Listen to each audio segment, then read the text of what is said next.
ఐటీలో ఎంట్రీ కావాలా? Trainee software engineer గా అజా కోడింగ్ ట్యూటర్ లో 2 వీక్స్ ట్రయల్ పీరియడ్ లో వెంటనే చేరండి. Welcome to Suman TV. ఉద్యోగం చేసేవాడికి పని చేసేవాడికి తేడా ఏంటో తెలుసా? పని ఉద్యోగం ఈ రెండు మాటలు ఒకే తీరుగా కనిపిస్తాయి, కానీ ఈ రెండింటికి చాలా తేడాలు ఉన్నాయి. ప్రతి ఆఫీసులో పని చేసేవాళ్ళు ఉద్యోగం చేసేవాళ్ళు వేరువేరుగా ఉంటారు, వేరువేరుగా కనిపిస్తారు. ఈ స్టోరీ చూసిన తర్వాత మీరు వాళ్ళను ఖచ్చితంగా గుర్తిస్తారు. ముఖ్యంగా టీమ్ లీడర్స్, కంపెనీ యాజమాన్యాలు ఈ తేడాను గమనించాలి. ఇంతకీ ఈ ఇద్దరికి తేడా ఎలా ఉంటుంది? స్టోరీలోకి వెళ్దాం. ఇంక్రిమెంట్ పడ్డ రోజు రామ్, శ్యామ్ అనే ఇద్దరు ఉద్యోగులు ఆఫీస్ ముందున్న టీ కొట్టు దగ్గర నిల్చొని మాట్లాడుకుంటున్నారు. రామ్ నీట్గా టక్ వేసుకొని బాల్ దువ్వుకొని కనిపిస్తున్నాడు. శ్యామ్ చాలా క్యాజువల్గా ఉన్నాడు. శ్యామ్తో రామ్ ఇలా అంటున్నాడు, 10% పడిందబ్బా, నాకు అన్యాయం జరిగిందబ్బా, ఎంత పని చేసినా గుర్తింపు లేదని బాధపడుతున్నాడు. ఈలోపు శ్యామ్ గబగబా ఛాయ్ తాగి మళ్ళీ ఆఫీస్లోకి పరిగెత్తాడు. శ్యామ్ నీకెంత పడింది అని క్యూరియాసిటీతో అడిగాడు రామ్.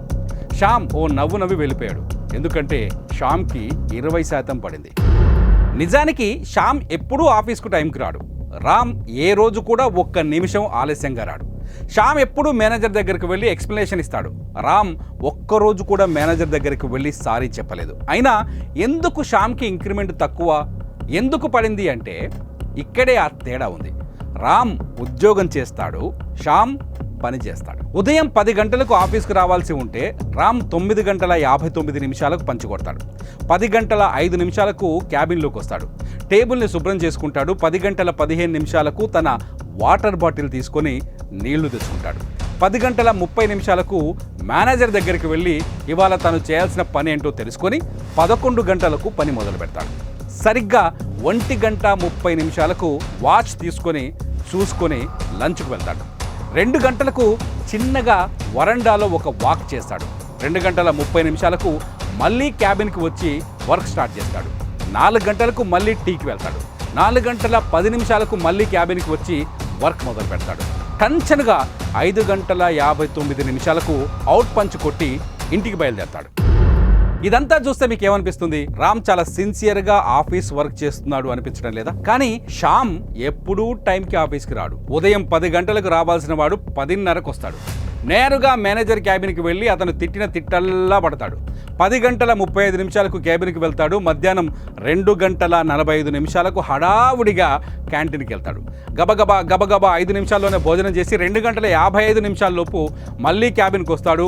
4 గంటలకు రామ్ టీకి రమ్మని అడిగినా కుర్చీలోంచి లేవడు. టైం 6 అవుతుంది, 7 అవుతుంది, 8 దగ్గర పడుతోంది. అప్పుడు లాగౌట్ చేసి ఇంటికి బయలుదేరతాడు. అప్పటికీ ఆఫీస్లో కేవలం వాచ్మెన్ తప్ప ఇంకెవ్వరూ ఉండరు. మనోడు ఆఫీస్ రావటం లేటే, వెళ్ళటం లేటే. అటెండెన్స్ చూస్తే పూర్గా కనిపిస్తుంది. వర్క్ అవర్స్ మాత్రం అందరికంటే ఎక్కువ ఉంటాయి. తిట్లు తింటాడు, సారీ చెప్తాడు, ఎవరిని ఒక్క మాట అనడు. ఈ 2 స్టోరీలు విన్నాక మీకు ఏమనిపిస్తోంది? రామ్ కేవలం ఉద్యోగం చేస్తాడు, అందుకే రూల్ ప్రకారం తను అన్నీ సవ్యంగా చేస్తాడు, ఒక్కరికి కూడా సారీ చెప్పడు. శ్యామ్ పని చేస్తాడు, అందుకే తప్పులు ఎక్కువగా చేస్తాడు, అందరికీ సారీ చెప్తాడు. బట్ ప్రొడక్టివిటీ దగ్గరకు వస్తే రామ్ కంటే శ్యామ్ది 100% ఎక్కువ ఉంటుంది. ఇదే ఉద్యోగం చేసేవాడికి పని చేసేవాడికి మధ్య తేడా. ఉద్యోగం చేసేవాడు జస్ట్ తన జాబ్ చేసి వెళ్తాడు. పని చేసేవాడు ఏ టైం అయినా పనిని పూర్తి చేసుకొని వెళ్తాడు. అందుకే రామ్ కంటే శ్యామ్కు ఇంక్రిమెంట్ ఎక్కువైంది. Great employees makes mistakes, great leaders allow them do. ఓ వ్యక్తి తనకు పని వచ్చినప్పటికీ ఎక్కువ తప్పులు చేస్తున్నాడు అంటే అతను పని మాత్రమే చేయట్లేదు, చేసే పని పర్ఫెక్ట్గా చేయాలని చూస్తున్నాడని అర్థం. ఈ విషయాన్ని మేనేజ్మెంట్లు ఖచ్చితంగా గుర్తిస్తాయని మనం గుర్తుంచుకోవాలి. ఇదే ఉద్యోగం చేసేవాడికి పని చేసేవాడికి మధ్య తేడా. మరి మీరేమంటారు? మీ అనుభవాలని కామెంట్స్ రూపంలో ఈ వీడియో కింద రాయండి. చూస్తూనే ఉండండి సుమన్ టీవీ.